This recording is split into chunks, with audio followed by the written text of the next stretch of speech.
A very good evening to all of you and welcome to Bright Vision Academy for yet another amazing session of Fundamental of Accounting. Guys, कैसे हैं आप लोग? Good evening, sir. Good evening, sir. Very good evening. Very good evening, Sudha, Hassan, Vivek, Saksham Gupta, Good evening, sir. Vivek Sharma, Arya Tomar, Inzamam.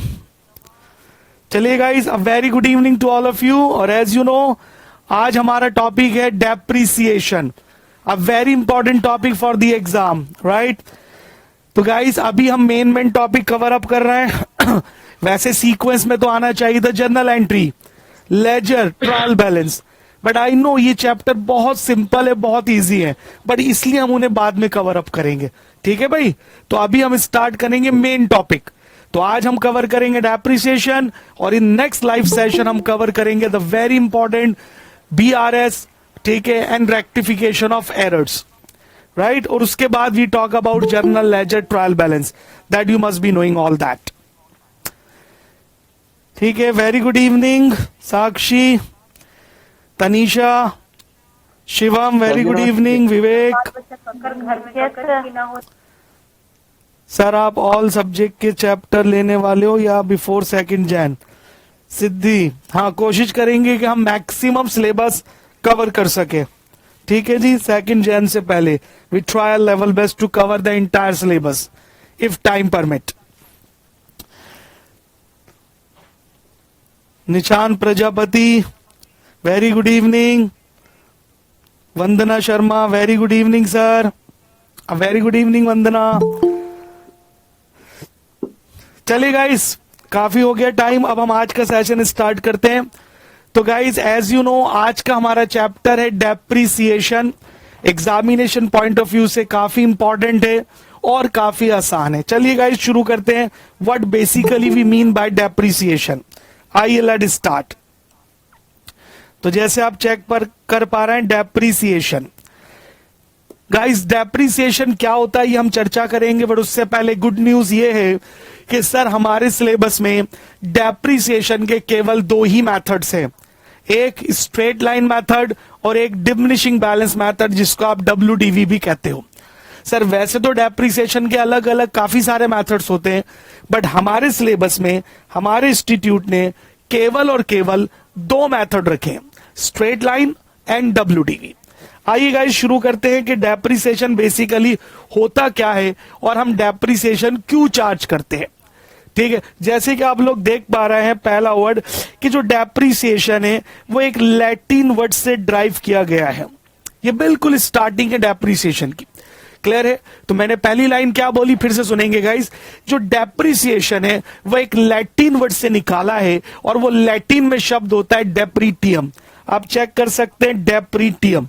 तो अगर हम इसको bifurcate करें, इसको तोड़ें, तो ये 2 शब्दों से मिलकर बनता है. पहला शब्द होता है दी, जिसका मतलब होता है डिक्लाइन, यानी किसी चीज की वैल्यू का कम होना. डिक्लाइन का मतलब घटना, तो डी का मतलब डिक्लाइन. प्रेटियम का मतलब होता है प्राइस. प्रेटियम का मतलब क्या होता है गाइस? प्राइस. और प्राइस को हम वैल्यू भी कह सकते हैं. No issue as such. बोलो जी, बात क्लियर? तो सर मीनिंग क्या निकला? डेप्रिसिएशन कौन से 2 शब्दों से निकला है गाइस? डी और प्रेटियम. डी का मतलब होता है डिक्लाइन और प्रेटियम का मतलब है प्राइस. तो क्या कॉन्सेप्ट बना कि डेप्रिसिएशन का मतलब होता है डिक्लाइन इन प्राइस, यानी प्राइस के गिरने को हम डेप्रिसिएशन कहते हैं. बोलो जी, बात क्लियर है? तो प्राइस को मैंने क्या नाम दे दिया गाइस? वैल्यू. तो प्राइस बोले या वैल्यू बोले, one in the same meaning. I hope मेरा पॉइंट क्लियर हो गया आप लोगों को. ठीक है जी. तो डेप्रिसिएशन बेसिकली मींस व्हाट? तो यहां से मैं कह सकता हूं डेप्रिसिएशन मींस फॉल, यानी कि गिरावट in the value of an fixed asset. बोलो जी, बात क्लियर है? अगर हमारी फिक्स्ड एसेट की वैल्यू गिरती है तो उस गिरने को ही हम क्या बोलते हैं? डेप्रिसिएशन. आई होप पहला पॉइंट क्लियर हो गया सब बच्चों को. जल्दी बोलिए. तो यहीं से वो लिखता है कि this decline in price is due to अब डेप्रिसिएशन का मीनिंग क्या है? फॉल, यानी कि गिरावट। कहां पर sir? In the value of an assets.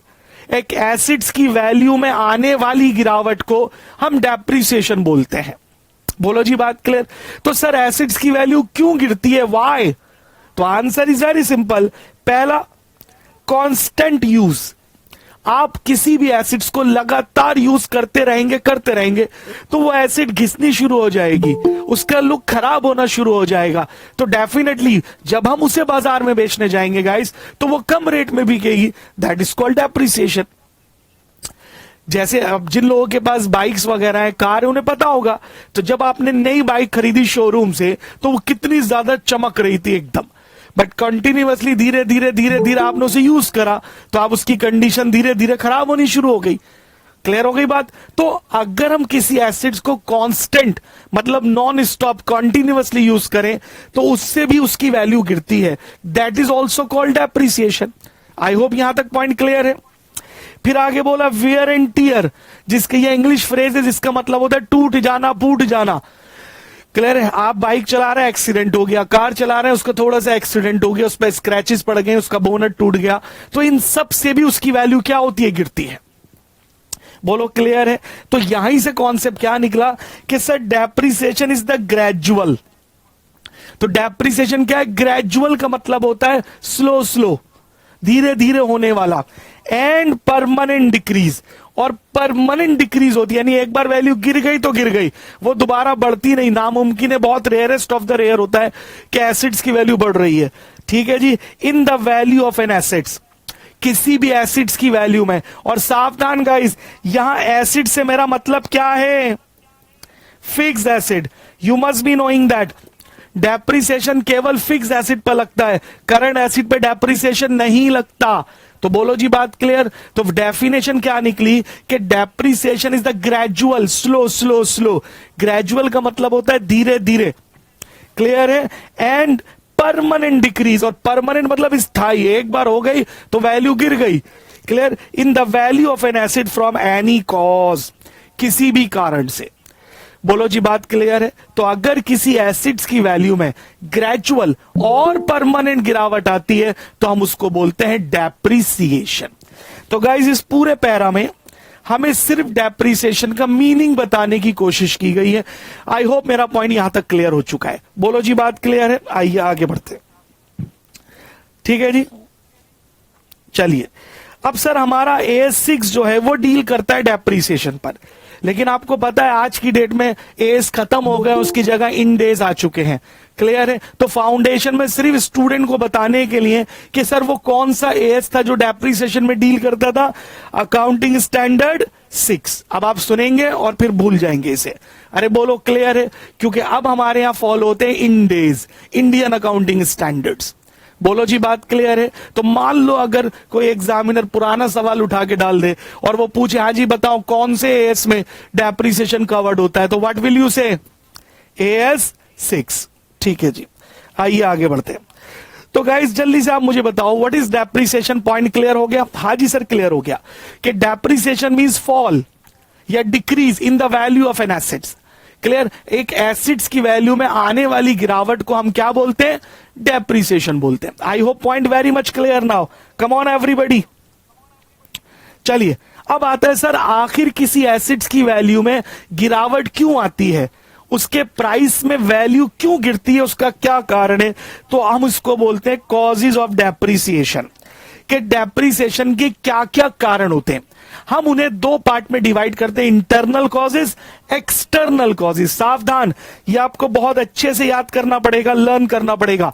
Exam में पूछता है कि बताइए इनमें से कौन सा इंटरनल कॉज है, इनमें से कौन सा एक्सटर्नल कॉज है। तो आपको पता होना चाहिए कि डेप्रिसिएशन का मतलब है एसिड्स की वैल्यू गिर रही है। तो सर एसिड्स की वैल्यू क्यों गिर रही है, तो उसके कारण क्या है? तो हम उसे दो पार्ट में क्लासिफाई करते हैं। एक को हम बोलते हैं इंटरनल कॉजेज और एक को हम बोलते हैं एक्सटर्नल कॉजेज। इंटरनल का मतलब हमारी वजह से, घर वालों की वजह से, ऐसे समझ लो, और एक्सटर्नल मतलब बाहर वालों के कारण। बोलो जी, बात क्लियर है? तो आइए देखते हैं क्या क्या कॉजेज हैं।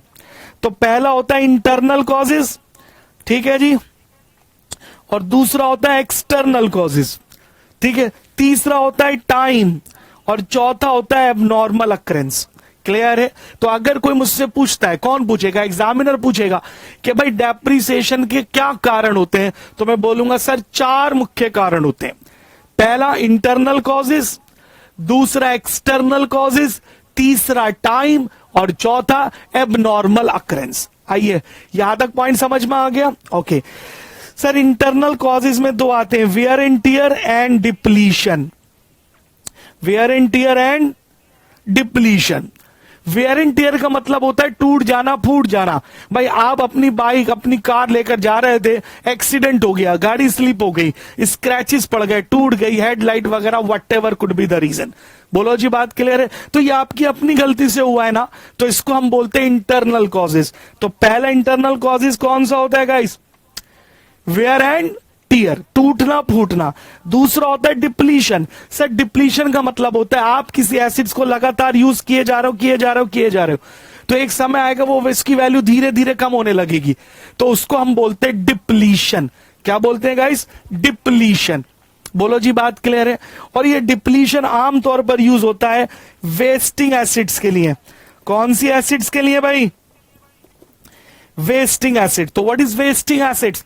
हमने सीखा था सर, नेचुरल रिसोर्सेज को हम वेस्टिंग एसिड्स बोलते हैं, जो हमें नेचर ने दिए हैं। जैसे जैसे आप उसे विड्रॉ किए जाओगे तो वो उसकी वैल्यू खत्म होने लगेगी, उसके अंदर से मिनरल, उसके रिसोर्सेज धीरे धीरे कम होने लगेंगे। ठीक है जी? और एक समय ऐसा आएगा कि वो पूरे समाप्त हो जाएंगे। क्लियर? तो ये तो हमारे कारण हो रहा है ना, इसलिए हम कहते हैं इंटरनल कॉजेस। तो याद रखिएगा, इंटरनल कॉजेस में 2 रीजन आते हैं, बस ये याद करना है आपको। वो आपसे डिटेल नहीं पूछेगा, वो क्वेश्चन बोलेगा हाँ जी इनमें से 4 ऑप्शन होंगी, बताइए इनमें से कौन सा इंटरनल कॉज होता है डेप्रिसिएशन का। तो 2 होते हैं, पहला वेयर एंड टियर और दूसरा डिप्लीशन। आई होप मेरा पॉइंट क्लियर हो गया। फिर आइए, एक्सटर्नल कॉजेज में क्या आता है? एक्सटर्नल कॉजेज में आता है ऑब्सोलिसेंस इन और इनएडिक्वेसी। क्या आता है गाइस? ऑब्सोलिसेंस। ठीक है जी, ये पूरा नहीं लिखा, SCENC, ऑब्सोलिसेंस और इनएडिक्वेसी। सर ये क्या होता है? ध्यान से सुनना। ऑब्सोलिसेंस का मतलब होता है चेंज इन टेक्नोलॉजी। अगर टेक्नोलॉजी के चेंज होने की वजह से किसी एसिड्स की वैल्यू गिरती है तो उसे हम बोलते हैं ऑब्सोलिसेंस। और इसकी हमारे सामने पूरी एग्जांपल है जो आपने अपनी आंखों से देखी है।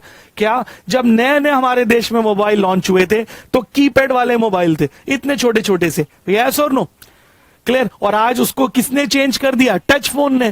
तो टेक्नोलॉजी चेंज हो गई है। तो सर क्या कीपैड वाले फोन आज भी आते हैं? हाँ, लेकिन जो फोन पहले 10,000 12,000 का आता था, अब वो मुश्किल से 1,500 रुपए में आ जाता है। बोलो जी, बात क्लियर है? So that is called obsolescence. तो ऑब्सोलिसेंस का मतलब क्या होता है guys? Change in technology. Change in technology. अगर टेक्नोलॉजी के कारण हमारी एसिड्स की वैल्यू गिरती है तो that is also called depreciation, और ये उसका एक्सटर्नल कॉज है।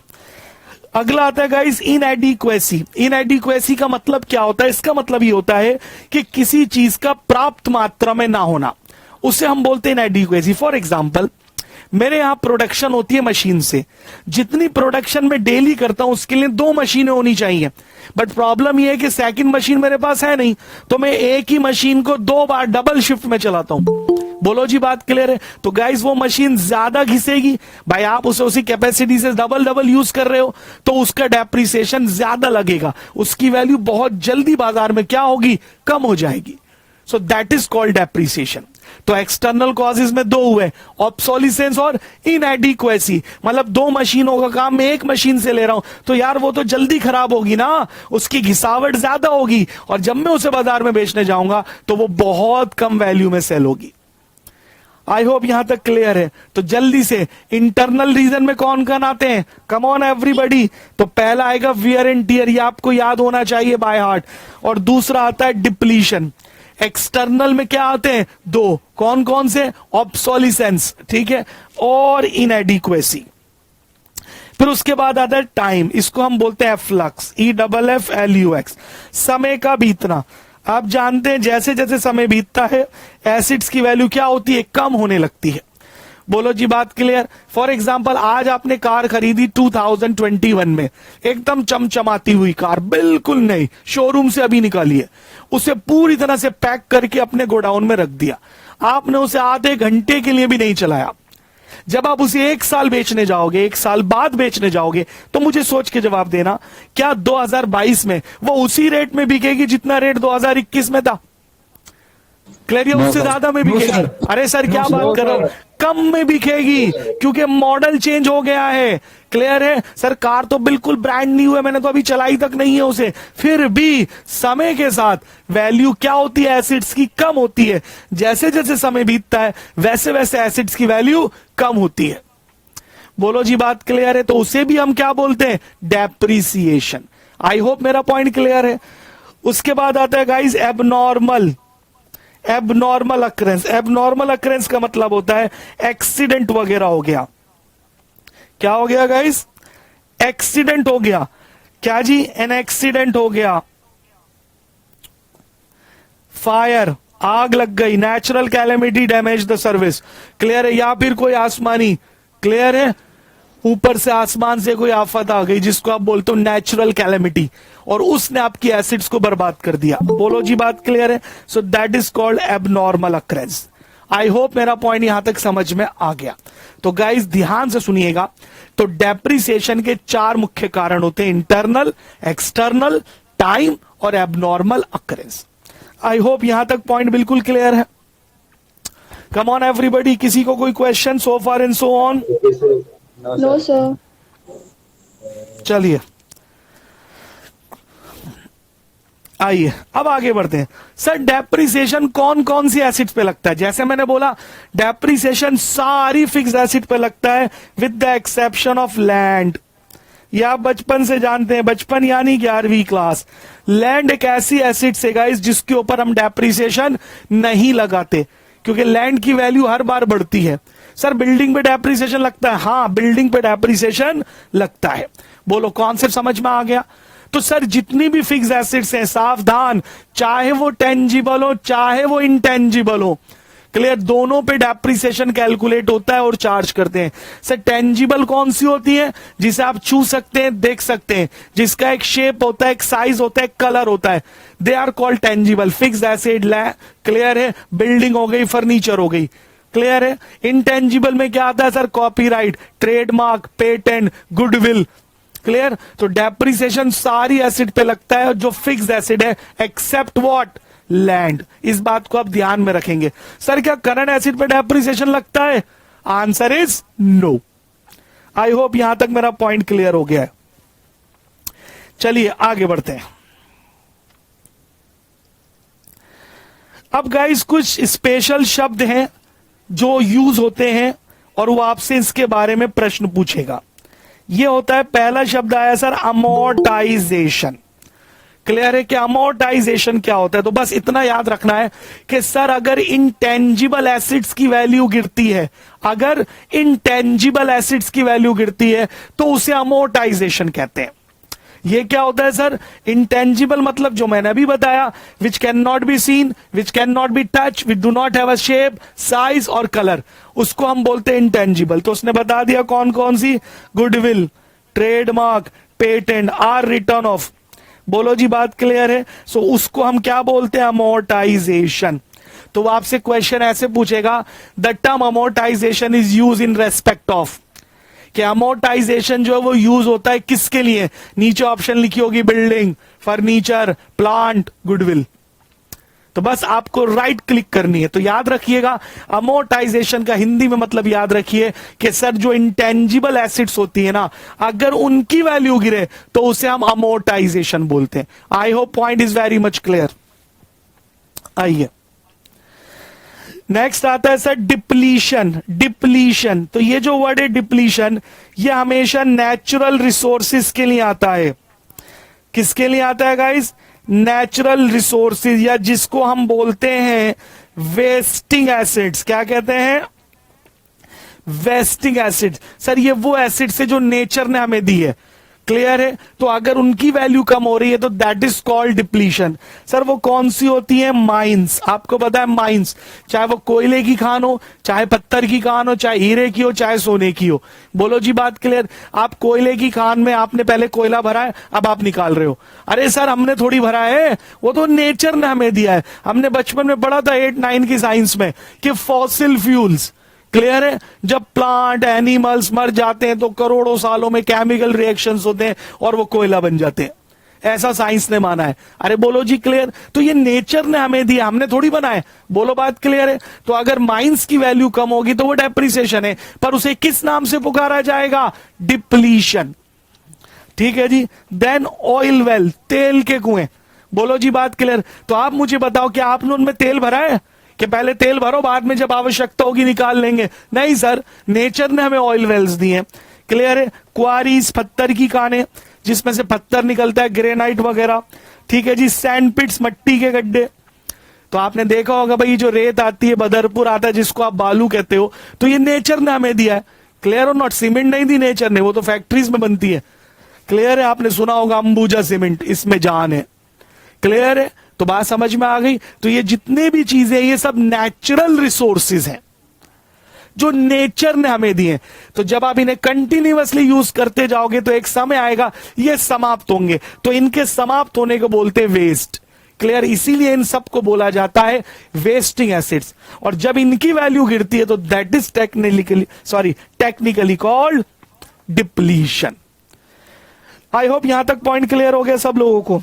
आइए नेक्स्ट वर्ड आता है गाइस। इन शब्दों का मीनिंग याद करना, ये पेपर में पूछा जाएगा। ऑब्सोलिसेंस। ऑब्सोलिसेंस का मतलब होता है चेंज इन टेक्नोलॉजी, या जिसको आप बोलते हो इनोवेशन। क्लियर है? अगर टेक्नोलॉजी चेंज होने के कारण किसी एसिड्स की वैल्यू गिरती है, so that is called obsolescence. I hope मेरा पॉइंट क्लियर है। तो मैं फिर से लिख देता हूं, ऑब्सोलिसेंस का मतलब होता है टेक्नोलॉजिकल चेंजेस। देखो उसने लिख दिया टेक्नोलॉजिकल चेंजेस। बोलो जी क्लियर है? टेक्नोलॉजी चेंज होने के कारण अगर किसी एसिड्स की वैल्यू में गिरावट आती है guys, so that is called what? Obsolescence. आइए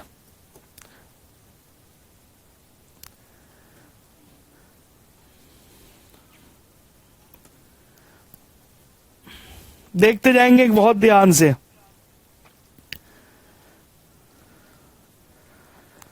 गाइस नया वर्ड आता है डिलापिडेशन। डिलापिडेशन, ठीक है? अब इसका मतलब क्या होता है, ये सब एग्जाम में पूछे जा चुके हैं। तो डिलापिडेशन वर्ड यूज होता है बिल्डिंग्स के लिए, बड़ी बड़ी इमारतों के लिए, जो समय बीतने के साथ साथ अब खंडर में बदल गई हैं। किस में बदल गई हैं? खंडर में, क्योंकि उनकी प्रॉपर मेंटेनेंस नहीं हुई है। तो अगर कोई इमारत लॉन्ग टाइम की वजह से, बहुत समय से यूं ही यूज हो रही है बिना मेंटेनेंस के, या यूं ही खाली छोड़ दिया आपने, जो अब रूइन बन गई है, खंडर। क्लियर है? तो उसको बोलते हैं डिलापिडेशन। आपने देखा होगा कितनी सारी हिस्टोरिकल मॉन्यूमेंट्स हैं जो यूं ही छुटी हुई हैं, अबेंडेंड, और आज वो खंडर के रूप में बन गई हैं, जो पहले कभी बड़े खूबसूरत फोर्ट, किले वगैरह होते थे। आई होप मेरा पॉइंट क्लियर है। तो dilapidation means a state of deterioration. Deterioration किसी चीज का स्लोली खराब होना ड्यू टू ओल्ड एज और लॉन्ग यूज। भाई पुरानी हो गई है, बहुत पुरानी हो गई है, और ये आमतौर पर यूज होता है बिल्डिंग्स के लिए और प्रॉपर्टीज के लिए। क्लियर? तो गाइस ये शब्द वो आपसे पूछेगा, किसी भी रूप में पूछ सकता है, पर आपको पता होना चाहिए। तो फिर से अगर मैं सम अप कर दूं तो अमोर्टाइजेशन इंटेंजिबल एसिड्स की वैल्यू में गिरने को बोलते हैं, डिप्लीशन वेस्टिंग एसिड्स में, ठीक है जी, ऑब्सोलिसेंस टेक्नोलॉजी के कारण अगर किसी एसिड्स की वैल्यू गिरती है, डिलापिडेशन अगर किसी बिल्डिंग को बहुत ओल्ड एज और लॉन्ग यूज करा हमने और उसके बाद छोड़ दिया, तो जैसे जैसे वो रूइन खंडर में बदल जाती है, so that is called basically dilapidation. I hope guys यहां तक आपको समझ में आ गया।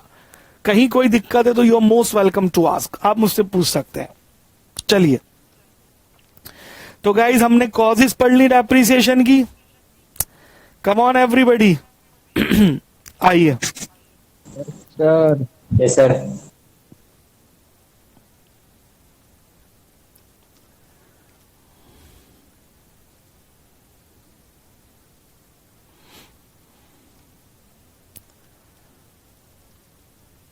ठीक है भाई, चलिए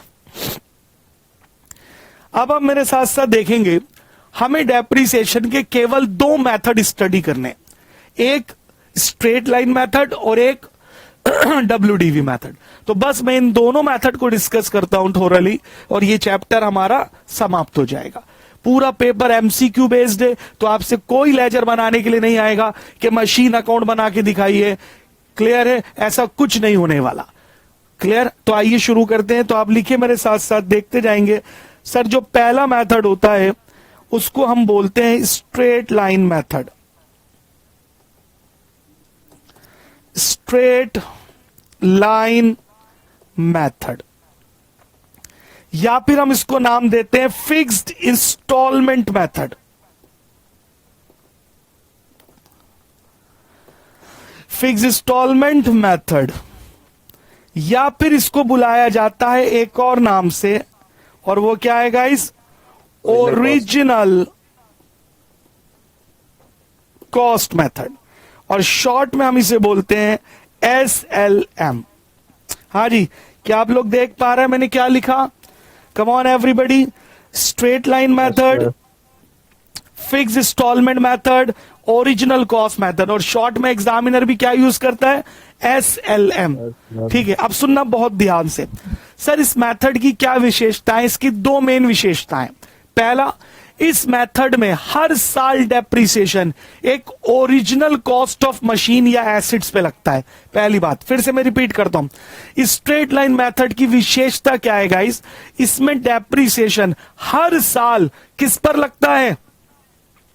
ओरिजिनल कॉस्ट ऑफ एसिड्स पर। पहली विशेषता। और विशेषता नंबर 2 कि हर साल अमाउंट ऑफ डेप्रिसिएशन क्या रहता है? सेम रहता है।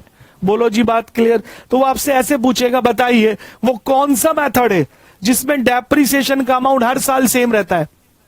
तो आप क्या बोलेंगे? Straight line method. कौन सा method guys? Straight line method. Clear है? तो मैंने इसकी दो विशेषता बताई जो आपको याद रखनी है। विशेषता नंबर 1 जल्दी बताइए क्या है? कि इसमें एवरी ईयर डेप्रिसिएशन किस पर चार्ज होता है? Original cost per. बोलो जी, बात क्लियर है? Every year depreciation is charge on the original cost. विशेषता नंबर 2 क्या है? हर साल डेप्रिसिएशन का अमाउंट क्या रहता है? सेम रहता है।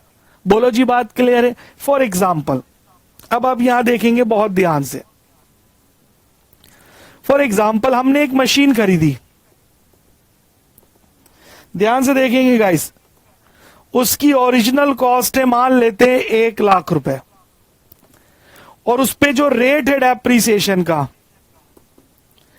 वो दे रखा है 10%। SLM, straight line method. ठीक है जी, मैंने क्या एग्जांपल ली भैया? ओरिजिनल कॉस्ट कितनी है उसकी? 1 लाख, और उस पे डेप्रिसिएशन का रेट है 10%, स्ट्रेट लाइन मेथड। क्या यहां तक मेरा पॉइंट क्लियर है? अब मैं आपसे कह रहा हूं जी, बताइए हर साल कितना डेप्रिसिएशन लगेगा? तो ध्यान रखेंगे आप लोग, क्या ध्यान रखेंगे? इस मेथड में हमेशा डेप्रिसिएशन ओरिजिनल कॉस्ट पे लगता है। जैसे आप देख पा रहे हैं, हमने लिया सर ओरिजिनल कॉस्ट 1 लाख है, अब उसमें लेस करेंगे हम डेप्रिसिएशन फर्स्ट ईयर का एट द रेट 10%। तो 1 लाख का 10% आप कैलकुलेट करोगे तो गाइस 10,000 आ जाएगा। इसका मतलब इस मशीन पे पहले साल जो डेप्रिसिएशन लगा है वो 10,000 रुपए का लगा है। बोलो क्लियर? तो जरा बताइए कितनी वैल्यू बची इसकी? 90,000। कितनी वैल्यू बची गाइस? 90,000। सावधान, एग्जाम में तकरीबन 4-5 बार पूछ चुका है वो कि अगर हम ओरिजिनल कॉस्ट में से डेप्रिसिएशन माइनस कर दें तो जो वैल्यू बचती है उसे क्या कहते हैं? जैसे ओरिजिनल कॉस्ट 1 लाख की थी, उस पर डेप्रिसिएशन कितना लगाया हमने? 10,000। तो जब 1 लाख में से 10,000 का डेप लग गया तो कितने की बची ऐसी? 90,000 रुपए की। तो इस 90,000 को हम क्या नाम देंगे? तो याद रखना, इसको हम बोलते हैं बुक वैल्यू, या इसी को हम बोलते हैं WDV, रिटर्न डाउन वैल्यू, घटी हुई कीमत हिंदी में बोले तो। कोई दिक्कत गाइस?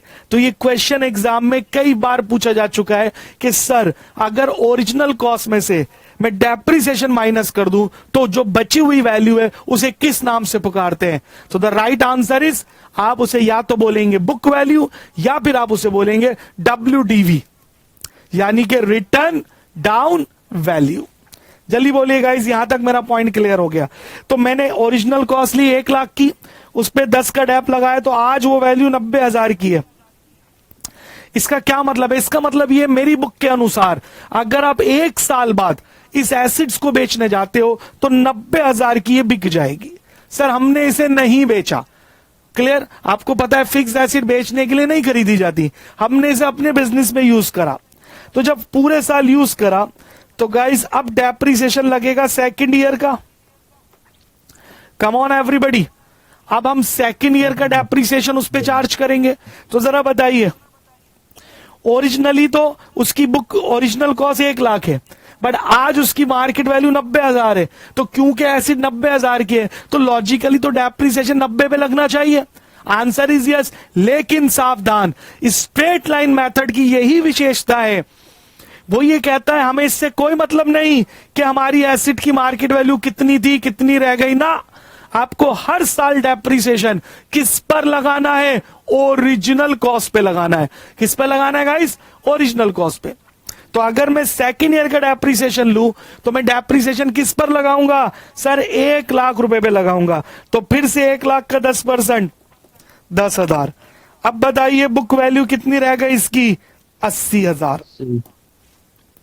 क्लियर? तो गाइस अगर मैं फिर से थर्ड ईयर में इस पे डेप्रिसिएशन लगाऊं, थर्ड ईयर, तो फिर वो किस पर लगेगा? Original cost per. कितनी है गाइस वो? 1 लाख, 10%, 10,000। तो अब कितनी बची? 70,000। एंड सो ऑन, और ये ऐसे चलता चला जाएगा और एक समय ऐसा आएगा कि इसकी वैल्यू 0 हो जाएगी। बोलो जी, बात क्लियर है? तो इसीलिए इसको बोलते हैं हम straight line method, original cost method. बोलो कौन से समझ में आ गया?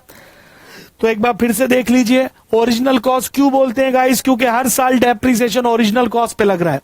क्लियर है? स्ट्रेट लाइन क्यों बोलते हैं? क्योंकि अगर आप इसका ग्राफ बनाओ, ईयर 1 2 3 4, ठीक है जी, ये 5,000, ये 10,000, ये 15,000। तो पहले ईयर में 10,000, दूसरे ईयर में 10, तीसरे में 10, चौथे में 10। तो अगर मैं इसको मिलाऊं तो it will be like what? A straight line. हाँ जी बोलो, क्लियर हो गई बात? इसलिए से स्ट्रेट लाइन बोला जाता है। फिर हम इसे बोलते हैं फिक्स इंस्टॉलमेंट। क्या बोलते हैं गाइस? Fix instalment. तो आप देखो हर साल डेप्रिसिएशन का अमाउंट कितना आ रहा है? 10,000। Can you see that? 10,000, 10,000, 10,000. Every year the amount is 10,000. So that is the reason why it is called fixed installment method. I hope मेरा पॉइंट आपको यहां तक समझ में आ गया होगा। क्लियर है?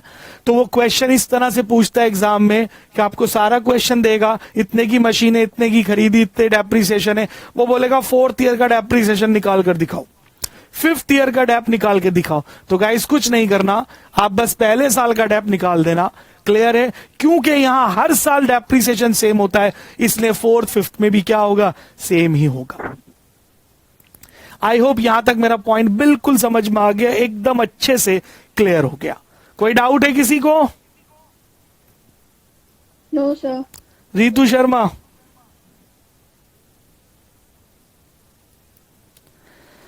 आशीष? नहीं सर, कोई डाउट नहीं है। खुशी मित्तल? ठीक है, सबको क्लियर हो गया? चलिए गाइस, ग्रेट। आइए आगे बढ़ते हैं। अब ध्यान से सुनते जाना, बस 2 पॉइंट और डिस्कस करने, हमारा स्ट्रेट लाइन मेथड पूरा हो जाएगा। सर मुझे एक चीज बताओ, ये जो रेट गिवन था 10%, मैंने इसका क्या यूज करा? देख पा रहे हैं आप? जो रेट गिवन था 10% गाइस, हमने उसका क्या यूज करा? सर सारा यूज इसी का तो था। अरे भैया, इस 10% से ही तो हमने डेप्रिसिएशन निकाला है। तो मेरा प्रश्न आपसे ये है, मान लीजिए क्वेश्चन में रेट गिवन नहीं है, तो क्या हम डेप्रिसिएशन निकाल सकते हैं? Answer is yes. तो बस यही मुझे आपको सिखाना है, यही एग्जाम में आता है कि मान लीजिए अगर क्वेश्चन में स्ट्रेट लाइन मेथड चल रहा है और उसने आपको डेप्रिसिएशन का रेट नहीं दिया और वो आपसे बोल रहा है हाँ जी जरा डेप्रिसिएशन निकाल कर दिखाओ, तो आप उस केस में कैसे कैलकुलेट करोगे? कोई दिक्कत वाली बात? ठंडा है। चलिए तो ध्यान से देखिएगा।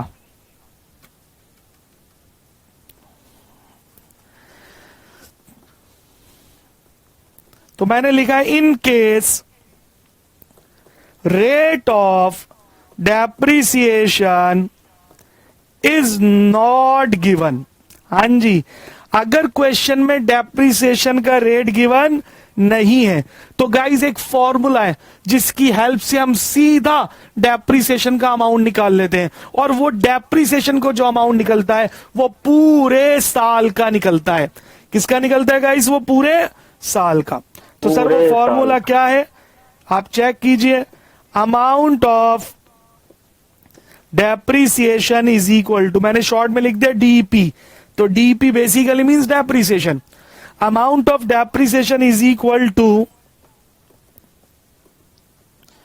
Original cost of assets minus salvage value whole divided by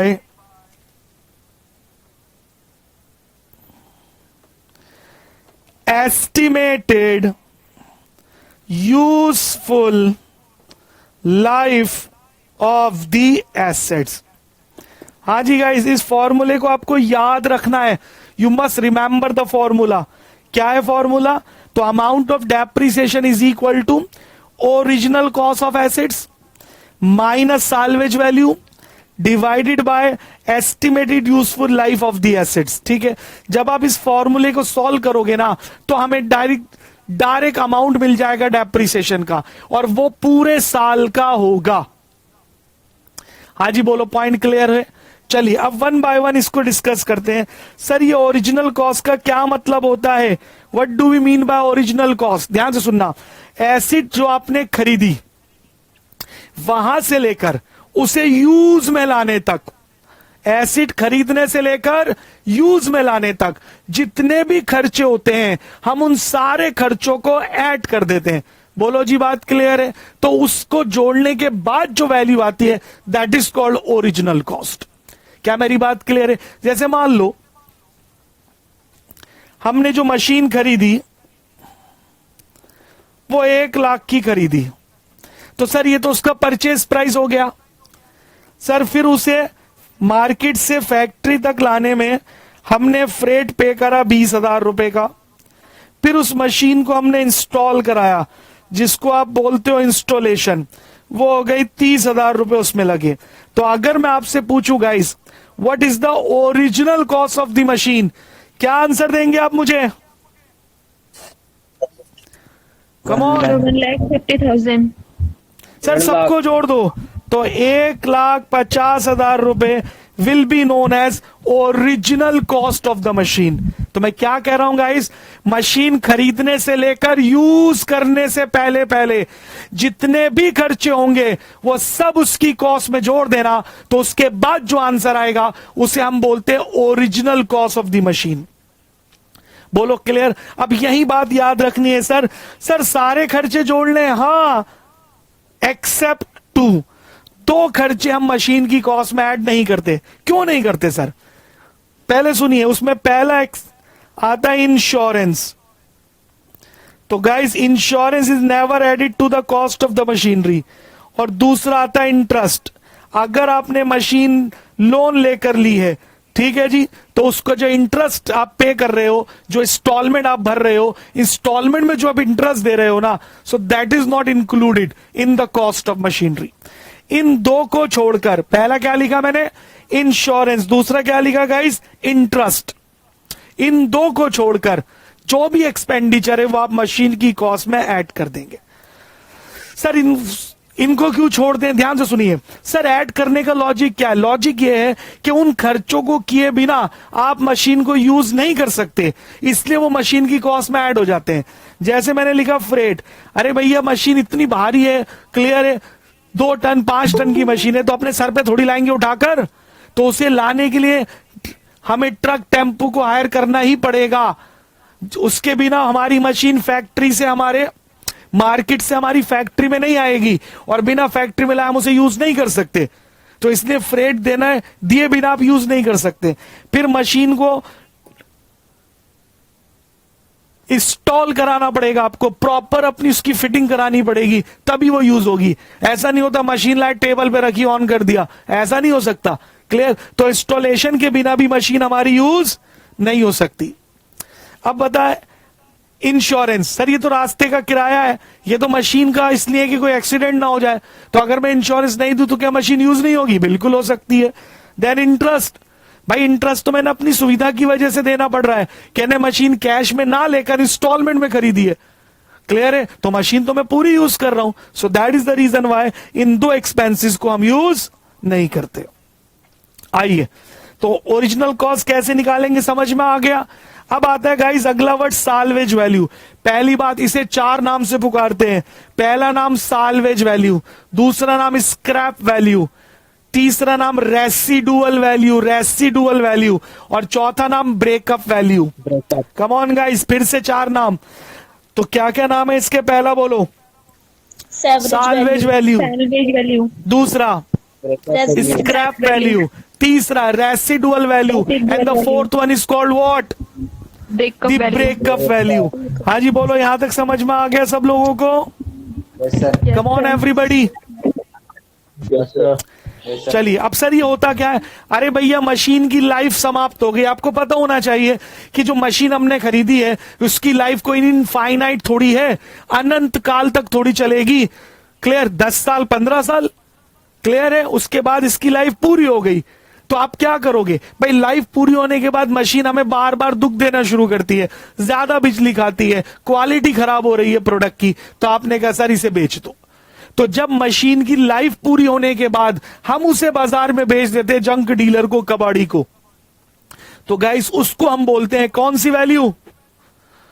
scrap value, salvage value, residual value और ब्रेकअप वैल्यू। तो जब भी हम डेप्रिसिएशन निकालेंगे तो ओरिजिनल कॉस्ट में से हम स्क्रैप वैल्यू माइनस कर देंगे। आई होप मेरा पॉइंट क्लियर है। फिर अब हम इसे डिवाइड कर देंगे यूजफुल लाइफ से।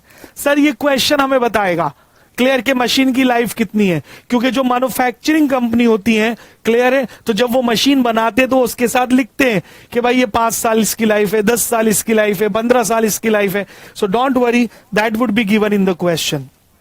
तो आई होप मेरा पॉइंट यहां तक बिल्कुल क्लियर हो गया। तो guys this is all about what?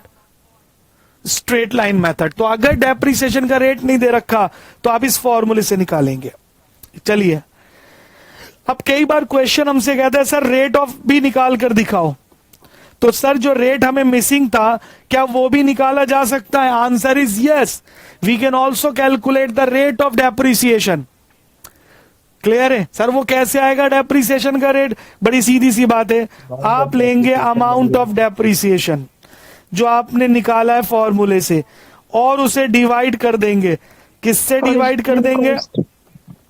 Original cost of the assets. अब क्योंकि रेट परसेंटेज में होता है तो इनटू 100। बोलो क्लियर है? तो गाइस अगर मैं ये फॉर्मूला लगाऊं तो वो मुझे क्या देगा? रेट देगा। तो क्वेश्चन कई बार क्या आता है? डायरेक्ट आता है। क्या आता है क्वेश्चन? डायरेक्ट। वो कहता है जी आप हमें डेप्रिसिएशन का सीधा रेट निकाल कर दिखाओ। तो ध्यान रखिएगा, रेट निकल ही नहीं सकता जब तक हम डेप्रिसिएशन का अमाउंट ना निकाल लें। तो गाइस सबसे पहले हम कैलकुलेट करते हैं अमाउंट ऑफ डेप्रिसिएशन। क्लियर है? वो उस फॉर्मूले से निकालेंगे, फिर उसे इस रेट वाले फॉर्मूले में रख देना। So you will get the rate of depreciation. I hope मेरा पॉइंट क्लियर है। तो rate of depreciation is equal to amount of depreciation divided by original cost of the asset into 100। ठीक है? तो guys this is all about straight line method. I hope आपको straight line method समझ में आ गया बिल्कुल अच्छे से। Yes sir. कोई डाउट है किसी को? नो सर ओरिजिनल कॉस्ट में फ्रेट भी इंक्लूड होगा सब? Sir any question guys? No sir. Yes sir, एक क्वेश्चन है sir, doubt. Anshu, sir original cost में ये फ्रेट इंश्योरेंस भी होगा ऐड? सारे खर्चे ऐड होंगे, सिर्फ 2 छोड़ दीजिएगा, ठीक ठीक। इंश्योरेंस और इंटरेस्ट। ठीक है? Okay sir.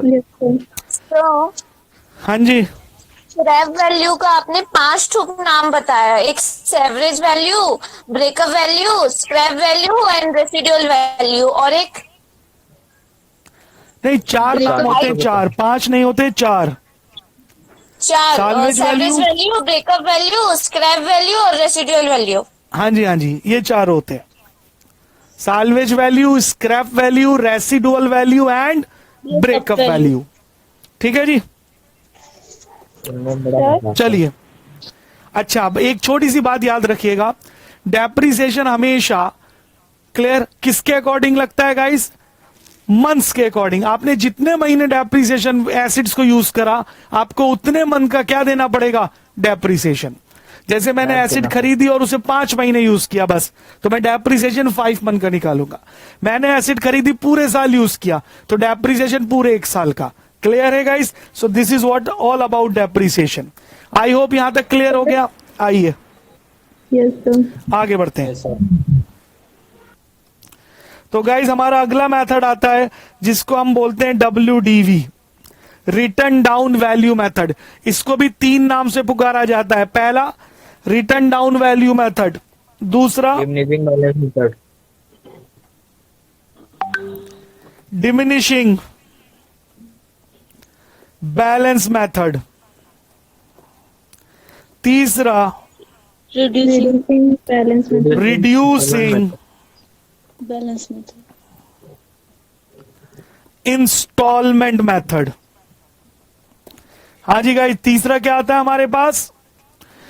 Reducing instalment Installment method. method. I hope मेरा पॉइंट क्लियर है। शॉर्ट में हम इसे बोलते हैं WDV। तो ये हमारा सेकंड मेथड है डेप्रिसिएशन का। क्या क्या नाम पुकारते हैं हम इसे? Written down value method, diminishing balance method, and the third one is called reducing installment method. अब इस मेथड के 2 मेन फीचर्स है, सुनना बहुत ध्यान से। पहला फीचर क्या है कि सर फर्स्ट ईयर में तो डेप्रिसिएशन ओरिजिनल कॉस्ट पे लगता है। आई रिपीट, पहला मेथड क्या है, पहला फीचर क्या है, सॉरी, फर्स्ट ईयर में जो डेप्रिसिएशन लगता है वो ओरिजिनल कॉस्ट पे लगता है, और सब्सिक्वेंट यानी बाद वाले सालों में डेप्रिसिएशन लगता है WDV, रिटर्न डाउन वैल्यू पर। बोलो जी, बात क्लियर है? क्लियर। और दूसरा फीचर क्या है, इसमें हर साल डेप्रिसिएशन का अमाउंट कम होता चला जाता है। हर साल डेप्रिसिएशन का अमाउंट क्या होता है गाइस? कम होता चला जाता है। बोलो, बात क्लियर है? तो रिटर्न डाउन वैल्यू मेथड के 2 मेन फीचर्स हैं। पहला फीचर फिर से सुनिए, फर्स्ट ईयर में डेप्रिसिएशन किस पर लगेगा? Original cost per. लेकिन बाद वाले सालों में, सब्सिक्वेंट ईयर्स में डेप्रिसिएशन लगेगा बुक वैल्यू पर या फिर WDV पर। बोलो जी, बात क्लियर है? और इसका मेन फीचर यही है कि हर साल डेप्रिसिएशन का अमाउंट कम होता चला जाता है। क्लियर है? SLM में क्या होता था? हर साल डेप्रिसिएशन का अमाउंट सेम रहता है। यहां ऐसा नहीं होता, यहां डेप्रिसिएशन हर साल कम होता चला जाता है। आई होप पॉइंट यहां तक क्लियर हो गया सब लोगों को। कम ऑन एवरीबॉडी। चलिए सर, एक एग्जांपल से बता दो। ठीक है जी, आइए एग्जांपल लेते हैं जी। सेम एग्जांपल हम ले रहे हैं। कॉस्ट ऑफ मशीन 1 लाख रुपए, और रेट ऑफ डेप्रिसिएशन हमें दे रखा है 10% WDV। कि सर 10% डेप्रिसिएशन लिखना है रिटर्न डाउन वैल्यू मेथड के अनुसार। ठीक है गाइज, यहां तक पॉइंट क्लियर? तो चलिए, कॉस्ट ऑफ द मशीन कितना हमारे पास? 1 लाख। अब उसमें से हम लेस करेंगे डेप्रिसिएशन फर्स्ट ईयर का। और जैसे मैंने बोला था गाइस, फर्स्ट ईयर में डेप्रिसिएशन किस पर लगता है? Original cost per. किस पर लगता है? Original cost per. तो मशीन की ओरिजिनल कॉस्ट कितनी है? 1 लाख। तो फर्स्ट Yes, ईयर sir. में डेप्रिसिएशन लगेगा 1 लाख पर। तो 1 लाख का 10% हो गया 10,000। कितना बचा? 90,000। ये आ गई इसकी 90,000 WDV, रिटर्न डाउन वैल्यू। ठीक है, चलिए अब हम इस पे डेप्रिसिएशन लगाएंगे लेस। हम डेप्रिसिएशन लगाएंगे गाइस सेकंड ईयर में। जैसे मैंने बोला था, इस मेथड की विशेषता क्या है कि फर्स्ट ईयर में डेप्रिसिएशन लगता है ओरिजिनल कॉस्ट पर, लेकिन बाद वाले सालों में डेप्रिसिएशन लगता है रिटर्न डाउन वैल्यू पर। तो गाइज 1 साल बाद इस मशीन की WDV या जिसको आप बुक वैल्यू भी कह सकते हो कितनी है, 90,000। तो जो सेकेंड ईयर में डेप्रिसिएशन लगेगा ना वो 90,000 पे लगेगा, और रेट कितना है 10%, तो 90,000 का 10% 9,000। सेकेंड ईयर में डेप्रिसिएशन किस पे लगा, 90,000 पर। तो अब इसकी WDV कितनी बची, 80,000.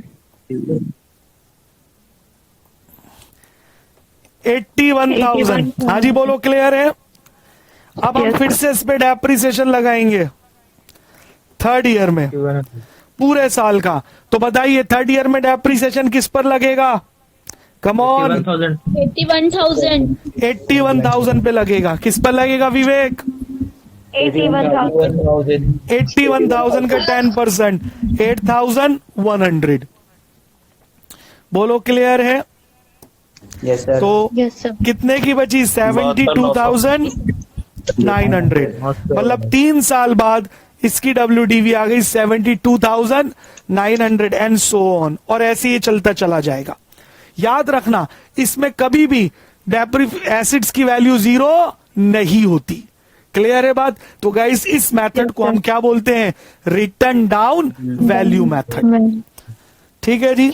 तो आप चेक कर सकते हो, पहले साल मैंने डेप्रिसिएशन लगाया किस पर, ओरिजिनल कॉस्ट पर, और उसके बाद डेप्रिसिएशन लगाया इन WDV घटी हुई कॉस्ट पर। और दूसरा फीचर क्या था कि डेप्रिसिएशन का अमाउंट कम होता जाता है। तो देखो फर्स्ट ईयर में डेप 10 है, फिर 9,000 आ गया, फिर 8,100 आ गया, तो इट कीप ऑन डिक्रीजिंग। तो इस मेथड को हम बोलते हैं WDV मेथड। जल्दी बोले, क्लियर है। कम ऑन एवरीबॉडी। चलिए जी सर। अब सर एक बहुत फेमस क्वेश्चन है जो आपसे बार बार पूछता है, क्या है, ध्यान से देखना। क्वेश्चन वो ऐसे पूछेगा, वो बोलेगा WDV ऑफ द मशीन या assets,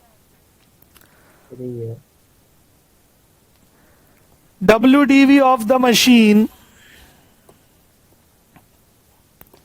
after 3 years is equal to 72,900। ठीक है जी। Rate of depreciation 10% per annum, WDV method. ठीक है जी। Find out the original cost of the machine. ये है क्वेश्चन गाइस, ये बहुत फेमस क्वेश्चन है, इस तरह से पेपर में पक्का पूछा जाता है। वो कह रहा है जी 3 साल तक आपने मशीन को यूज करा, ठीक है सर, 3 साल बाद आज उसकी WDV कितनी है, 72,900। इसका मतलब 3 साल तक उस पर डेप लगा है। हाँ जी, कितना डेप लगा है, 10% लगा है WDV मेथड से। तो बताइए इस मशीन को आपने ओरिजिनली कितने रुपए में खरीदा है, यानी आप इस मशीन की ओरिजिनल कॉस्ट बताइए। 1 लाख। बोलो क्लियर। तो अगर आप ध्यान से क्वेश्चन को देखो, you must have seen the question. मैंने यही क्वेश्चन लिया है सर, 3 साल बाद वैल्यू 72,900 है, तो इसकी ओरिजिनल कॉस्ट कितनी होगी, 1 लाख। मुझे पता है। मान लो सर वो दूसरी फिगर यूज करे तो कैसे निकलेंगे, तो बस मुझे ये बताना है कि अगर हमें WDV दे रखी हो, रेट ऑफ डेप्रिसिएशन दे रखा हो, और वो बोले ओरिजिनल कॉस्ट बताओ, तो सर वो कैसे निकाला जाएगा। तो ये बहुत फेमस क्वेश्चन है। जरूरी नहीं है वो 3 साल दे, वो बोलेगा 4 साल बाद, 2 साल बाद, 5 साल बाद। जरूरी नहीं है वो रेट 10% दे, कुछ भी हो सकता है। मैंने ये एग्जांपल लिए तो इससे तो मुझे पता है, पक्का पता है सर, अगर 3 साल बाद WDV 72,900 है तो इसकी ओरिजिनल कॉस्ट 1 लाख ही होगी। क्लियर। तो सर एग्जाम में इसे हम कैसे कैलकुलेट करेंगे, तो अब देखिए इसका बहुत आसान तरीका है निकालने का। Very simple and easy method, आपने मैथ्स में पढ़ा ही होगा, बट शॉर्टकट ट्रिक है। तो जब भी वो आपसे बोले क्या निकालो, ओरिजिनल कॉस्ट, तो आप कैसे निकालोगे सर, जो WDV दे रखी है ना, पहले उसे अपने सामने लिख दो। तो कितनी दे रखी है, 72,900 900। चलो जी मैंने लिख दिया। अब ये पता करो कि डेप्रिसिएशन का रेट कितना है। सर उसका रेट 10% है, तो स्टेप 2 उस डेप्रिसिएशन के रेट को 100 में से माइनस कर दो। तो सर 100% में से मैंने 10% माइनस कर दिया, तो कितना बचा 90%। भाई जो भी डेप्रिसिएशन का रेट हो ना उसे 100 में से माइनस कर दो और देखो कितना बचा। मान लो डेप्रिसिएशन का रेट 25% होता तो आप क्या करते? Tell me. तो आप 75% कर दे। भाई 100 में से 25 माइनस कर दो तो 75। कोई दिक्कत? तो अब वापिस आते ओरिजिनल क्वेश्चन में। 100 में से 10 माइनस करा, 90% आ गया। कम ऑन एवरीबॉडी। अब आप मुझे ये बताओ ये वैल्यू कितने साल बाद की दे रखी है? सर 3 साल बाद दे रखी है ना, तो 100 में से डेप्रिसिएशन जो माइनस करा इसका मतलब वो 90% ही तो बचा। तो क्योंकि 3 साल बाद वैल्यू है तो इस WDV को 90% से 3 बार डिवाइड कर दो। कम ऑन एवरीबॉडी, कितनी बार डिवाइड कर दोगे? 3 बार। सर 3 बार डिवाइड कर दो। उठाओ कैलकुलेटर और चेक करो। 72,900 डिवाइडेड बाय 90%, हाफ दान। 90 से नहीं 90% से डिवाइड। एक बार डिवाइड करो, जो आंसर है उसे फिर से डिवाइड करो, जो आंसर है उसे फिर से डिवाइड करो 3 बार। तो देखो आपके कैलकुलेटर पर पूरा ओरिजिनल 1 लाख आ रहा होगा। Yes sir. यस हाँ जी बोलिए, 1 लाख आ रहा है नहीं आ रहा? Yes sir. तो बस ये शॉर्टकट ट्रिक है। क्लियर है? सर आपने 3 बार ही क्यों डिवाइड करा? क्योंकि मुझे क्योंकि 3 WDV बारी 3 साल बाद की दे रखी है। सर अगर 4 साल बाद की दे रखी होती तो 4 बार करते। तो 4 बार डिवाइड कर देते। 2 साल बाद की वैल्यू दे रखी होती तो 2 बार डिवाइड कर देते। तो 2 बार डिवाइड कर देते। As simple as that. तो गाइस अगर ये क्वेश्चन पेपर में आया या इस जैसा कोई सम आया, कर लोगे? Yes sir. तो डेफिनेटली एक क्वेश्चन इस पर आता है, वो आपको WDV देगा, वो आपसे बोलेगा मेथड WDV है, इतने साल बाद की वैल्यू है, ओरिजिनल कॉस्ट निकाल कर दिखाओ। सर अगर ये स्ट्रेट लाइन होता तब तो और भी सिंपल था, फिर तो कोई दिक्कत ही नहीं थी इसमें। चले आगे, चलिए। Yes sir. Yes sir. अब एक लास्ट टॉपिक और ये चैप्टर खत्म। सर वो लास्ट टॉपिक आता है रेट ऑफ डेप्रिसिएशन। क्या ये भी संभव है कि WDV मेथड में भी डेप्रिसिएशन का रेट मिसिंग ना हो? हाँ जी बिल्कुल पॉसिबल है। तो जिस तरह स्ट्रेट लाइन मेथड में हम एक फॉर्मूले से रेट निकालते हैं, तो क्या WDV में भी हम रेट निकाल सकते हैं? Answer is yes. तो ध्यान से देखिएगा। तो अगर हम WDV मेथड फॉलो कर रहे हैं और क्वेश्चन में रेट नहीं है और वो हमसे कह रहा है रेट निकाल के दिखाओ, तो वी यूज दिस फॉर्मूला। तो rate of depreciation is equal to 1 minus square root. ठीक है जी। यहां पर हम लेंगे residual value upon original cost, और क्योंकि रेट परसेंटेज में होता है इनटू 100 और यहां हो जाएगा n। तो गाइस इस फॉर्मूले से आप निकाल सकते हो रेट। क्या है formula? 1 minus square root n residual value upon original cost into 100। What is residual value आपको पता है? व्हाट इज ओरिजिनल कॉस्ट आपको पता है? क्लियर है? तो सर n का मतलब क्या होता है? n का मतलब होता है number of year. Estimated life of the assets. बोलो जी बात क्लियर है? Estimated life of the assets. तो गाइस आप इस फॉर्मूले को लगाएंगे तो हमें क्या मिल जाएगा सीधा? अरे बोलो भाई, नहीं कोई आंसर नहीं। रेट ऑफ डेप्रिसिएशन हमें मिल जाएगा रेट ऑफ डेप्रिसिएशन। कौन से मेथड में? WDV मेथड में। तो इस फॉर्मूले से। ठीक है, अब सर इसे सॉल्व कैसे करेंगे? ठीक है चलिए एक क्वेश्चन देखते हैं इसके ऊपर। आपके मॉड्यूल में ही दे रखा है क्वेश्चन।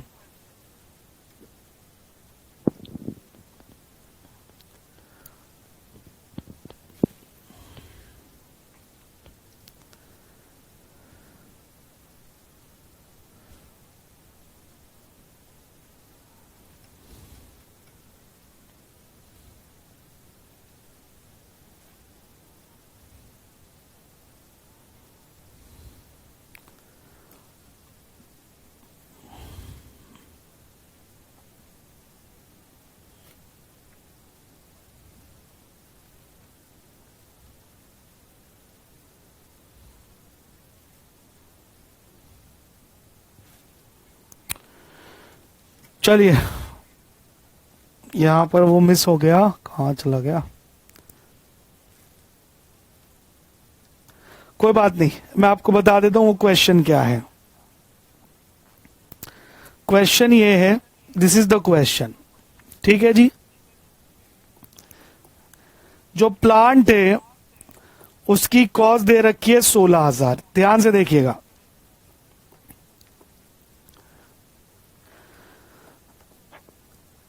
रेसिडुअल वैल्यू उसकी दे रखी है 2,000 रुपए, ठीक है जी। उसकी लाइफ दे रखी है 3 इयर्स, ठीक है। बस अब वो कह रहा है जी रेट निकाल कर दिखाओ, ठीक है जी। रेट निकालो और मेथड कौन सा है, WDV। तो ये एक छोटा सा सम उसने हमें दिया है। क्या सम दिया, देखो प्लांट की कॉस्ट कितनी है 16,000, रेसिडुअल वैल्यू 2,000 रुपए, लाइफ 3 इयर्स। अब वो कह रहा है रेट निकाल के दिखाओ, और मेथड क्या है जी, WDV मेथड से हमें इसे सॉल्व करना है। हाँ जी, क्लियर भाई, देख लिया आपने question? Yes sir. Yes, sir. चलिए अब जरा इसको वैल्यू में फिट करते हैं, आइए। तो गाइस ध्यान से देखना, rate of depreciation is equal to 1 minus square root n S/C into 100। S का मतलब स्क्रैप वैल्यू, C का मतलब ओरिजिनल कॉस्ट, वो मैंने शॉर्ट फॉर्म लिख दी, क्लियर। आइए 1 माइनस n कितना दे रखा है भाई 3 साल, रेसिडुअल वैल्यू कितनी है 2,000, ओरिजिनल कॉस्ट कितनी है 16,000 इंटू 100%। बस अब आपको इसे सिंप्लीफाई करना है, ठीक है जी। तो जब आप इसे सिंप्लीफाई कर लेंगे तो रेट आ जाएगा। सर सिंप्लीफाई कैसे करेंगे, तो ध्यान से देखिए, क्योंकि यहां पर जो लिखा है n की जगह 3, ये एक ऐसी न्यूमेरिक यूज करा है जो बिना लॉग टेबल के भी सॉल्व हो जाएगा, अदरवाइज इसको लॉग टेबल से ही सॉल्व किया जाएगा। चलिए देखो इसे कैसे सॉल्व करते हैं, ध्यान से देखो। 1 माइनस इसको डिवाइड कर दो तो ये 18 हो गया, 1/18, तो 3 1/8 इंटू 100 को हम बाहर लिखते हैं। बोलो जी बात क्लियर है? तो ये हो गया 3√1/8। यहां तक क्लियर हो रहा है बिल्कुल? ध्यान से देखते जाना। तो 1 माइनस, क्या मैं रूट हटा दूं तो मैं इसे ऐसे लिख दूं 1/8 की पावर 1/3। भाई रूट का मतलब यहां पर 1/2 होता है अगर सिंपल रूट हो, यहां 3 रूट है तो 1/3 हो गया।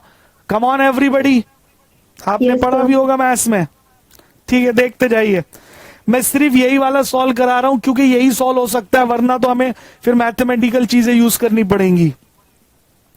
तो 1 माइनस, क्या मैं 1/8 को 2 की पावर 3 लिख सकता हूं into 1/3? Yes sir. Come on everybody, 2 की पावर 3। और आपने पावर में पढ़ा होगा, पावर के ऊपर पावर क्या होती है, जल्दी बोलो, मल्टीप्लाई हो जाती है। कम ऑन, तो 1 माइनस 1 इंटू 1/3। आज ही बोलो, क्लियर है? ये उड़ गया, तो क्या बचा 1 माइनस 1/2 इंटू 100 चला आ रहा है, तो क्या बचेगा 1/2 इंटू 100। सिंप्लीफाई कर लो तो गाइस रेट कितना आ गया 50%। हाँ जी बोलो, clear? Yes, sir. Yes, sir. Come on everybody. Sir तो मान लो एग्जाम में आ गया तो आप इसे Yes, सॉल्व sir. कर सकते हैं, बट ध्यान रखना √3 दे रखा था, 7, 8, 9 हो जाता तो फिर मुश्किल हो जाता उसे सॉल्व करना, क्योंकि ये क्वेश्चन आपके मॉड्यूल में मैंने इसलिए इसे सिंपल वे में सॉल्व करा दिया। आई होप यहां तक क्लियर है? Yes sir. Yes, sir. Yes sir. Come on Yes, sir. Everybody. Yes sir. बाकी आपके मैथ्स वाले Yes, सर ने sir. बताया होगा इस ऐसी प्रॉब्लम को कैसे सॉल्व करते हैं। Yes, sir. चलिए, तो गाइस अकॉर्डिंग टू मी ये चैप्टर हमारा यहाँ पर पूरा हो गया, क्योंकि हमारे सिलेबस में बस ये 2 ही मेथड है, ओरिजिनल कॉस्ट मेथड जिसको आप स्ट्रेट लाइन बोलते हो, और WDV मेथड। चलिए बताइए, सीरियसली बताइए, बिल्कुल क्लियर हो गया? Yes, Yes, sir. sir. Yes, sir. Sir. Come on. Yes, sir. Yes, sir. चलिए अब इस पर बेस सर एग्जाम में कैसे क्वेश्चन आएंगे, तो अब हम इस पर टेस्ट स्टार्ट करते हैं। बोलो जी, बात क्लियर है? तो चलिए फटाफट से let start test. I hope आपको पूरे दोनों मेथड अच्छे से समझ आ गए होंगे, ठीक है? Yes, sir. Yes, sir. आइए तो guys let start the test. ये हमारा टेस्ट है भाई, दिख रहा है आप लोगों को? Yes, sir. Yes, sir. Yes, sir. Yes, sir. या और साइज में इंक्रीज करूं इसे? कर दो। Come on. ठीक है सर। Yes, sir.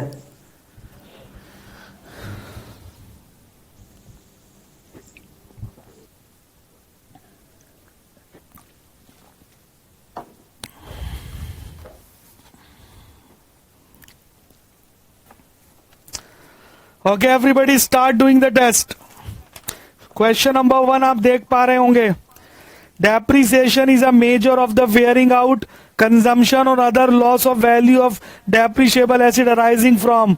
पहली ऑप्शन यूज, दूसरा फ्लक्शन ऑफ टाइम, तीसरा obsolescence through technology and market changes. Select the correct answer from the option given below. तो वो कह रहा है जी आपको करेक्ट आंसर क्या करना है, सेलेक्ट करना है।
टेस्ट, हाँ भाई दिख रहा है ना सबको टेस्ट?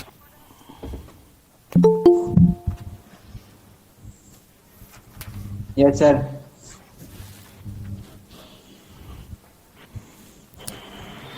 चलिए ध्यान से करिए भाई।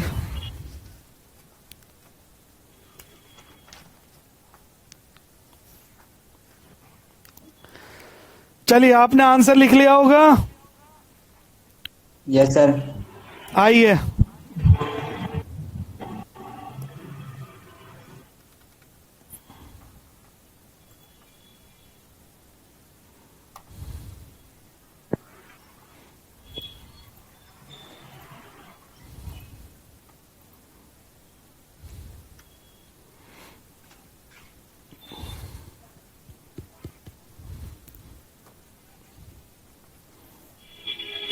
तो पहले का आंसर बताएंगे गाइस?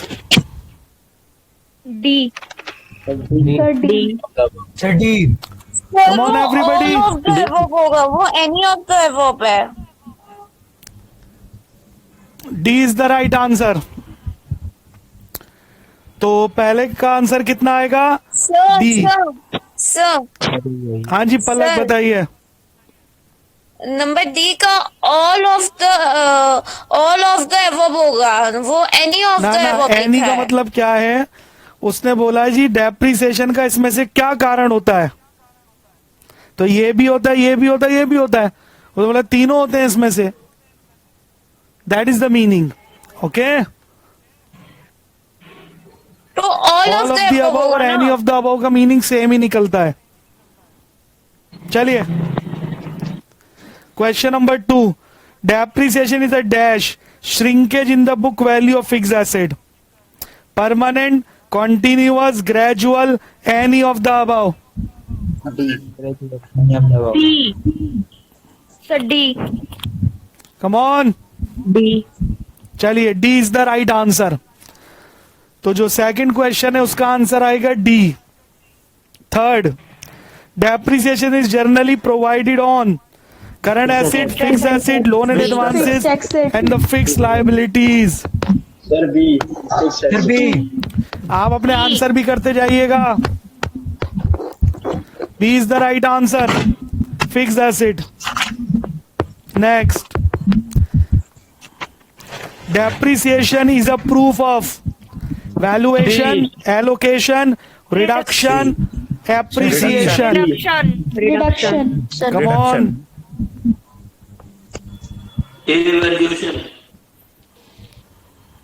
वैल्यूएशन। सोच कर आप अपने पास आंसर भी लिखते जाइएगा कि आपने क्या आंसर दिया। तो गाइस इसका भी आंसर होगा एलोकेशन। तो वैल्यूएशन। डेप्रिसिएशन का मतलब क्या होता है कि आप एसिड की कॉस्ट को एलोकेट कर देते हो उसकी यूजफुल लाइफ में, उसी को बोलते हैं डेप्रिसिएशन। तो depreciation is the allocation of assets cost over its useful life. Clear? तो B is the right answer. Sir fifth, on which of the following acid depreciation cannot be provided? Land. Building, land, mines and loose tools. Come on. तो sir इसमें तो सोचना ही नहीं है। B is the right answer. Come on everybody.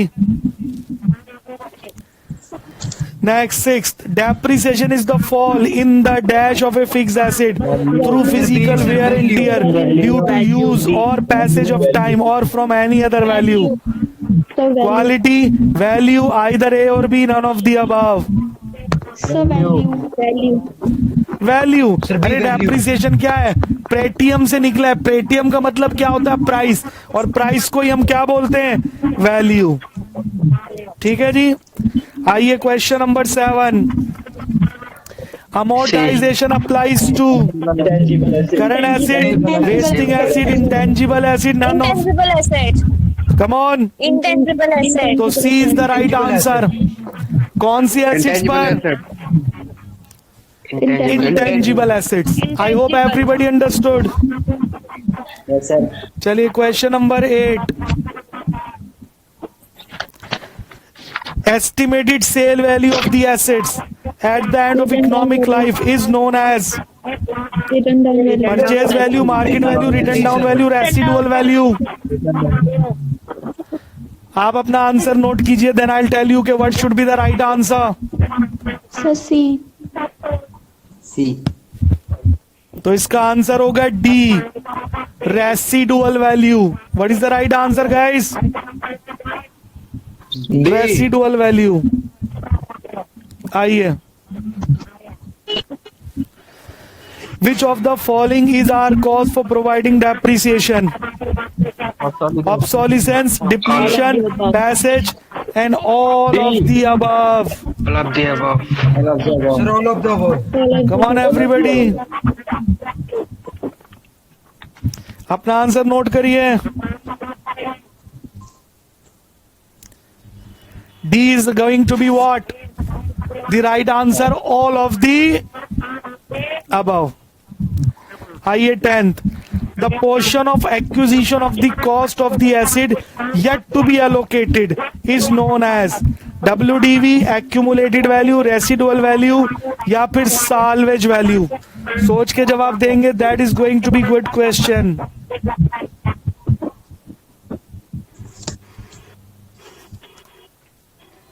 written down value.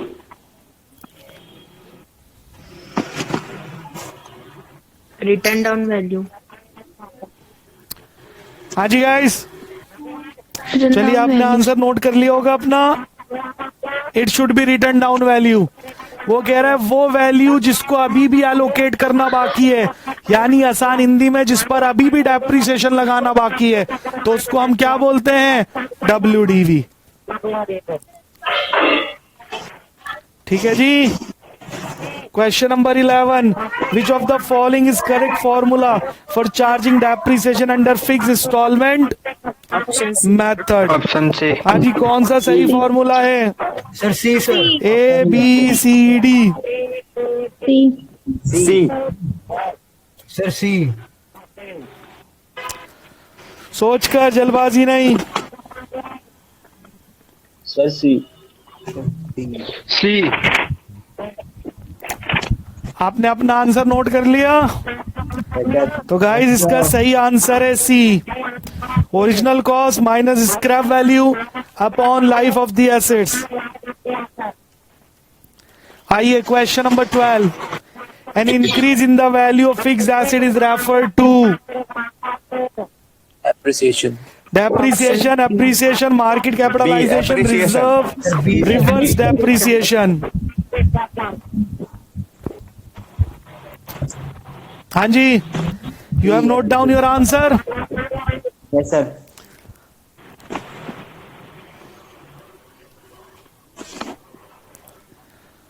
तो guys 12 का answer होगा B, appreciation. अगर एसिड्स की वैल्यू कम हो तो दैट इज कॉल्ड डेप्रिसिएशन, और अगर वैल्यू बढ़े सो that is called appreciation. Question number 13।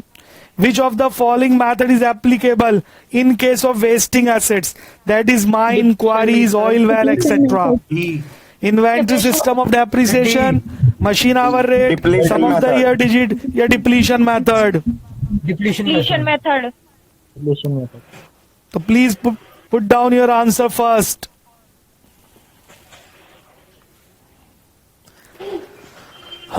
हाँ जी, so D is the right answer. Wasting asset पर कौन सा मेथड यूज होता है? Depletion method. आइए 14 पर आते हैं। Which of the following accounting concept और principle require the calculation of depreciation of the fixed assets? ठीक है जी। प्रूडेंस, एक्रूअल, कंसिस्टेंसी या फिर मैचिंग कॉन्सेप्ट? सोचकर। Accrual concept. Accrual. Accrual concept. Matching. हाँ जी, मैचिंग। आपने अपना आंसर लिख लिया? चलिए, D is the right answer, matching concept. क्योंकि मैचिंग कॉन्सेप्ट कहता है जिस साल के लिए आप अकाउंट्स बना रहे हैं ना, उसी साल के आपको एक्सपेंसेस लॉसेस को कंपेयर करना है उसी साल की इनकम से। तो डेप्रिसिएशन तो उसी साल लगाया जाएगा ना जिस साल आप अकाउंट्स बना रहे हो और आपने एसिड्स को यूज किया है। अरे बोलो क्लियर? तो डेप्रिसिएशन फिक्स एसिड पर मैचिंग कॉन्सेप्ट के कारण लगता है, इसको याद रखिएगा, ये इंपॉर्टेंट है, जिसमें मोस्टली बच्चे गलती करते हैं। ठीक है जी। आइए question number 15। For charging depreciation on which of the following acid the depletion method is adopted? D. Wasting Goodwill, assets. plant, land and building wasting assets. Question repeat हुआ है Wasting तो आंसर भी सर रिपीट होगा। कौन सी Wasting. Assets? Wasting assets. तो D is the right answer. ठीक है गाइस, चलिए question number 16। The book value of an asset is defined as. एक एसिड की बुक वैल्यू का क्या मतलब होता है? Cost minus salvage value, cost minus accumulated depreciation, cost minus salvage value minus accumulated depreciation. B.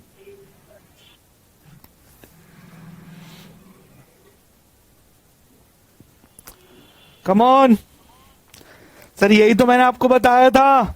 आपने अपना आंसर लिख लिया? चलिए चेक कीजिए। B is going to be the right answer. ठीक है।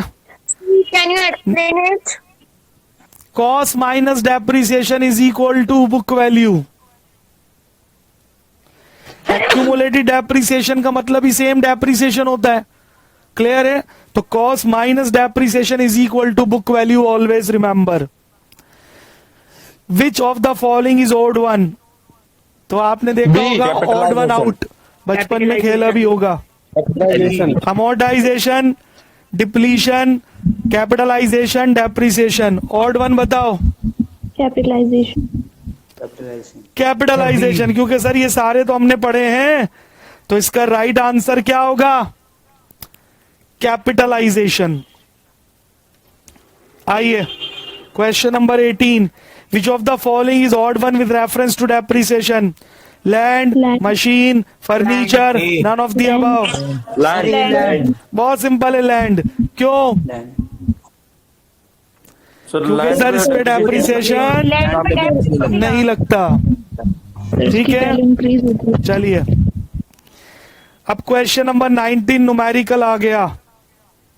पढ़कर सोच समझकर ध्यान से, आपके पास 1.2 मिनट्स का टाइम है केवल। Z limited acquire a machine on 1 January 2011 at a cost of 72,000 and spend 8,000 for its installation. The firm right of depreciation 10% per annum on the original cost every year.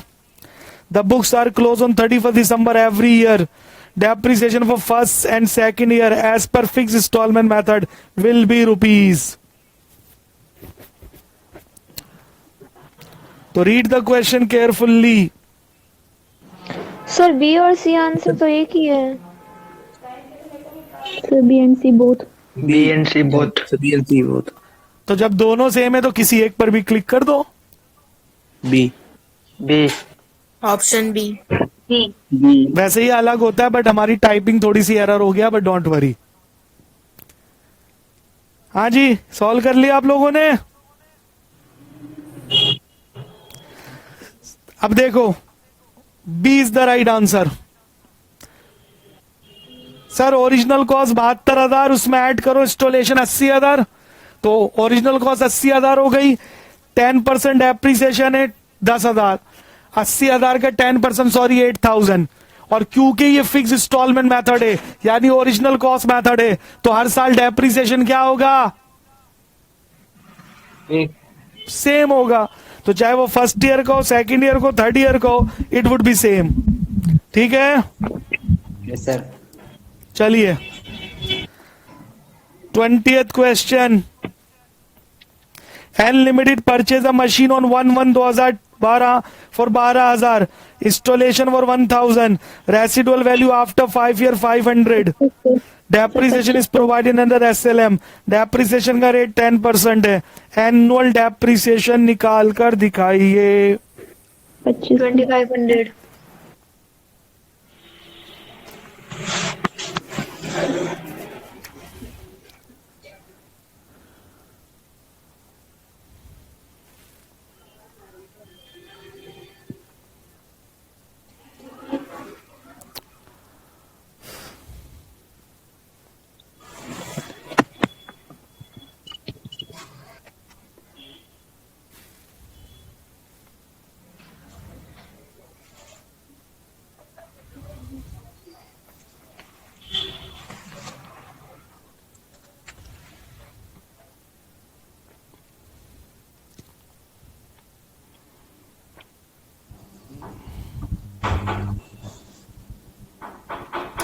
Come on. Sir, D is the right answer. Meeting खत्म हो गई।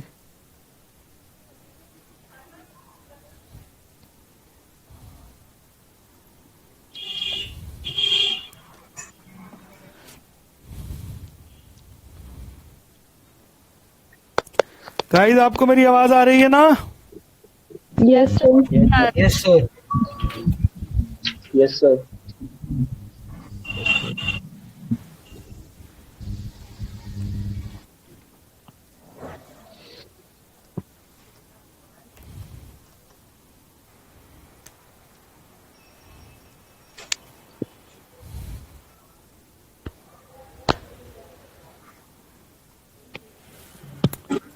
हाँ जी, तो guys इसका answer होगा 1300। Clear? कैसे आया sir? बहुत सिंपल है। 12,000 का डेप्रिसिएशन सॉरी ओरिजिनल कॉस्ट है, 1,01,000 का इंस्टॉलेशन है, 13,000 हो गए, और उस पर सीधा रेट लगा दीजिए 10%, तो 1300 is the right answer. Sir ये जो रेसिडुअल वैल्यू दे रखी है इसकी कोई वैल्यू नहीं है, तो जब रेट दे रखा होता है तो सीधा अप्लाई कर देते हैं। आई होप यहां तक क्लियर है। तो अब आप मुझे बताइए, out of 20 how much you score? Sir 19। Sir 18। 25. Chahat Verma 18 question, very good. 18 marks, sorry. 18 sir. Sanjana 17, Sanjana Kumari 19, Inzamam, Sakshi, Shruti, Siddhi. चलिए, वेरी गुड. किसी के अभी तक 20 आउट ऑफ 20 हैं? चैट बॉक्स में लिखिए. रितु शर्मा आपके, अंशुल गोयल 20 मार्क्स. सच बोल रहा हो बिल्कुल? सर सारे आंसर बताए थे. सही कह रहे. ये तो लाला जी है.